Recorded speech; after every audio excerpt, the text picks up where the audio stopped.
Welcome back to the Deep Dives. Today, we've got a stack of files here that I think are going to make you look at one of the most famous last names in wrestling a little bit differently. And no, before you jump to conclusions, we're not talking about the guy hitting RKOs on your TV every week. Although you can't really tell this story without him showing up eventually. But yeah, he's not the main subject. Exactly. Today, we're focused on the man who really paved the way.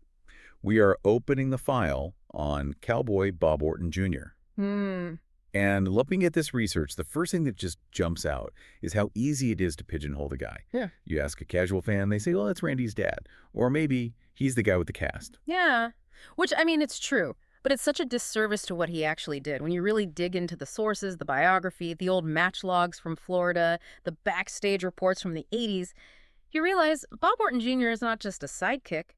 He might be the greatest supporting actor this business has ever seen. That's the aha moment for me in these notes. He's the bridge.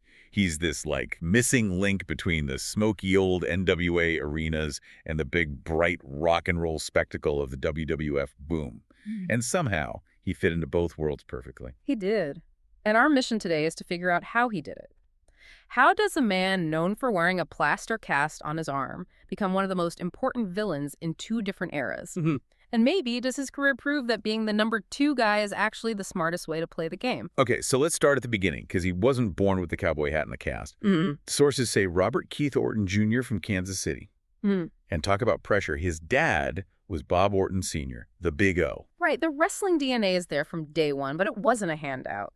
The records show him starting in 1972 in championship wrestling from Florida. And you have to understand, Florida in the 70s, it was a Shark Tank.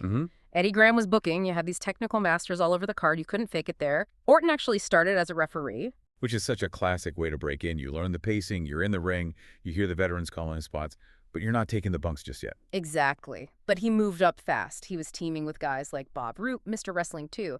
And what I found really interesting is he wasn't a cowboy yet. He was just this young, really solid, technical heavyweight. And here's a deep cut for you.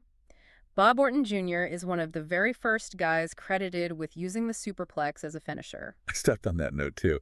It's so hard for modern fans to wrap their heads around that because now a superplex is just, it's a transition move. You see it 5 times a night. It's like a headlock now, yeah. Yeah. But back in, say, 1978, it was a nuclear bomb. You have to understand the psychology. The top rope was like forbidden territory. So for a big guy like Orton to drag someone up there and just throw them backwards, it looked like he was trying to legitimately end your career. It's what made him legit. That's the word that keeps popping up in these NWA reports in the early 80s. Yeah. He wasn't a cartoon character. He was a tough guy. And he got real heat. There's this one angle where he and Dick Slater broke Ric Flair's neck in storyline, of course, with a pile driver. That's the level he was on. A main event villain in the territories. So you have this credible, dangerous wrestler, but then he does a short run in the WWF, leaves, and comes back in '84. And this is where everything changes. He links up with Roddy Piper. An ace is born. This is the shift from wrestler to full-blown character. And we have to talk about the cast. It is probably the most famous piece of medical equipment in wrestling history. But what's so great about the research here is that it all starts with a real injury. It's the best kind of wrestling story where the line gets blurry, the sources all confirm it. He broke his left forearm for real in a match against Jimmy Snuka. It was at the war to settle the score in '85, a real injury. But the genius is what he did after it healed, because anyone else would just take the cast off and go back to wrestling. Right. But on television, Orton keeps wearing it. He has a doctor's note saying the bone isn't setting right, that it's still weak. It basically gave him a legal excuse to carry a weapon to the ring every night. It's such a simple, brilliant mind game. I'm hurt, don't hit my arm. It makes you hesitate for a split second, and then whack, he clubs you with it when the ref's back is turned. And he admitted it. I found this old transcript from WWE Confidential where he just flat out says it. He's like, the injury was real, but I said it didn't heal so I could keep using it. It's the ultimate heel move, turning a weakness into a weapon. And that cast takes us straight to the most important night in WWF history, March 31st, 1985, WrestleMania I. The night everything changed. And Bob Orton Jr. is right there, main event.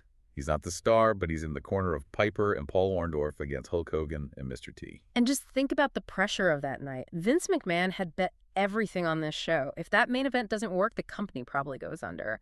And Orton is the key to the whole finish. The screw-up. The planned screw-up, yes. The idea was for Orton to interfere. He gets on the top rope, tries to hit Hogan from behind with the cast. And Hogan moves. Hogan moves, and Orton just blasts his own partner, Paul Orndorff, by mistake, knocks him out cold. Hogan gets the pin. So you could argue Bob Orton's cast is the reason Hulkamania truly exploded. If he connects with Hogan, maybe history is totally different. It's just classic bad guy storytelling. They're so evil they can't even stop themselves from messing up. But he stuck with Piper after that. And that bodyguard era, that might be his best character work. It was perfect chemistry. Piper was the manic energy, the mouth. Orton was the silent muscle, the ace. He gave Piper this instant credibility because you knew if you finally got past the guy in the kilt, you still had to deal with this technical killer with a club for an arm. And they got into everything. I love this little detour in the notes about boxing. Bob Orton, do you remember this? Oh, vividly. This was for WrestleMania, too. They were building a match for Mr. T, who obviously wasn't a wrestler. You know, he's a tough guy, but he's not going to do a grappling match. So they had to rebrand Orton. And the cast finally came off. For a little while, he became Boxing Bob. He even had a worked boxing match on TV against some guy named Jose Luis Rivera, just to establish that he could throw punches. It just shows you how versatile he was. He could be a technician, a brawler, a boxer, whatever they needed. But in wrestling, nothing good lasts forever. Piper goes off to Hollywood, comes back as a good guy, and Orton. Well, Orton joins adorable Adrian Adonis. That was quite a different look. The pink cowboy hat, the makeup, a total 180 from Piper. And of course, he betrays Piper, leads to a really hot feud. But let's jump ahead a little because the late 80s get weird for him. I mean, truly strange. The research mentions a stop in Japan I had no idea about. Ah, yes. You're talking about 1988 in New Japan. I am. So Orton leaves the WWF, goes to New Japan Pro Wrestling, and he's teaming with Tyler Mane. But they're not Orton and Mane. The notes here say they were the Gaspar brothers. Billy and Gully Gaspar. Okay, explain this. What is a Gaspar? I'm picturing Bob Orton, the cowboy, as a pirate. That's exactly it. They were hockey-masked pirates. Bob Orton was Billy Gaspar. It's a really deep cut, but it's just a reminder that for these guys, work is work. If the promoter in Tokyo says, I need a monster foreign team in hockey masks, you put on the mask and you collect the check. Wow. From the main event of WrestleMania to a pirate in Tokyo. He gets back to the States, though, and lands in WCW in '89. And he's back to being a cowboy, thankfully. He's managed by Gary Hart. And this run is actually pretty underrated. He has this great feud with his old partner, Dick Murdoch, and it leads to a bull rope match at WrestleWar '89. I read the description of the finish. It sounds incredibly violent. It was old school. They're tied together by this rope with a cowbell in the middle. Orton loses the match, but afterwards, he uses the cowbell to literally hang Murdoch over the top rope. Just choked him out with it. It was that gritty, believable violence from his NWA days. It just shows he could always tap back into that dark place. He wasn't just a sidekick. And speaking of wild, we kind of have to mention the Fresno incident. I knew you were going to bring that up. It's the stuff of wrestling legend. How could I not? The police report from Fresno in '86 reads like a movie scene. It's just unbelievable. It definitely shows you what life on the road was like back then. The police were called to a hotel, and the report says they found Orton and Piper causing disturbance. It ends with Orton naked and drunk on the hotel roof. And he was shot 3 times with police tasers. 3 times. And was apparently still on the roof yelling at them. Yeah. I mean, that's just a different kind of tough, I guess. Yeah. But it really puts that whole era in context, doesn't it? It does. We look back at the 80s now, and it's all nostalgia, but it was a brutal lifestyle. Driving hundreds of miles, wrestling almost every night. Things went off the rails. It just reinforces that these guys were outlaws. To put it mildly. But what's so amazing is the longevity. The guy just never stopped working. Even after the big companies, the notes show him on the independent circuit constantly. From 1990 all the way through the 2000s, he was taking bumps into his 60s. Which brings us to the next big chapter, the legacy. Because by the early 2000s, the story wasn't just about Bob anymore. It was about Randy Orton. Yeah. The legend killer. And Bob was instrumental in getting Randy established. He gets inducted into the Hall of Fame in 2005, which for most guys, that's it. You give your speech, you go home. Not Bob. He got right back in the mix. He was a huge part of Randy's feud with The Undertaker that year. And he wasn't just standing there. Oh, no, he was active. It was brilliant. He'd be begging for mercy to cause a distraction. He interfered at WrestleMania 21. And of course, he used the cast again. And the Druid disguise. I totally forgot about that. On SmackDown, he comes out dressed as one of Undertaker's druids, holding the urn just to set up a sneak attack. It was fantastic television. It really helped pass that villain heat from the father to the son. But this is where we have to talk about the controversy from that feud. Right. The tone in the notes definitely shifts here. This is about the hepatitis C situation. It is. And we need to be really careful and precise with the facts here because this is a very serious medical issue. Okay, so lay out the timeline from the sources. So according to the reports, Orton was diagnosed with hepatitis C when he was a teenager. But he apparently had no symptoms, and over the decades, he said he basically forgot about it. He just didn't believe he was still a carrier after all that time. But then 30 years later, in 2005, he gets retested during the feud. Correct. And the test confirms he does still carry the disease. This is a huge deal because of the match they were building to, Hell in a Cell. Which means blood is almost guaranteed. Exactly. At the pay-per-view, inside the cell, Orton bleeded. Cut his own forehead to bleed for dramatic effect. It was common then. And in doing so, his blood got on The Undertaker during the match. And the big question is, did The Undertaker know? No. The sources are clear on this. The Undertaker did not know, and when he found out later, he was furious. What about the company? Did management know? That's the other part of it. The reports state that the head of talent relations at the time, John Laurinaitis, did know about Orton's condition. But he still allowed the blading to happen. He did. Wow. That's just a massive breach of trust. In a business where your health is literally in your opponent's hands, that's a huge problem. It really is. It shows you how different the health and safety protocols were. Even as recently as 2005, that would never happen today. But it's a documented part of the story, and it caused a lot of backstage tension. No doubt. But it seems like in wrestling, time heals most wounds.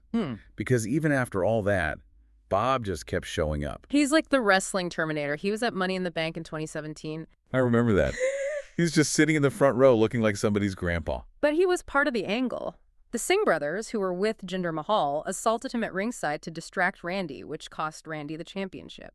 Even in his late 60s, Bob Orton Jr. is still taking bumps to get the main event over. It's just unbelievable consistency. And he's still getting his flowers. He was inducted into the St. Louis Wrestling Hall of Fame in 2024. He's getting an award from the Cauliflower Alley Club.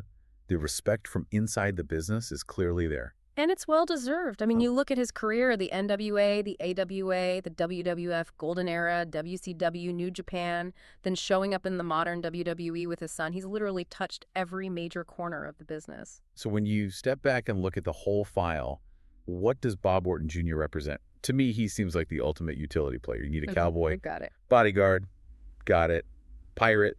Weirdly, yes. Manager. Done. I think that's it. He represents adaptability.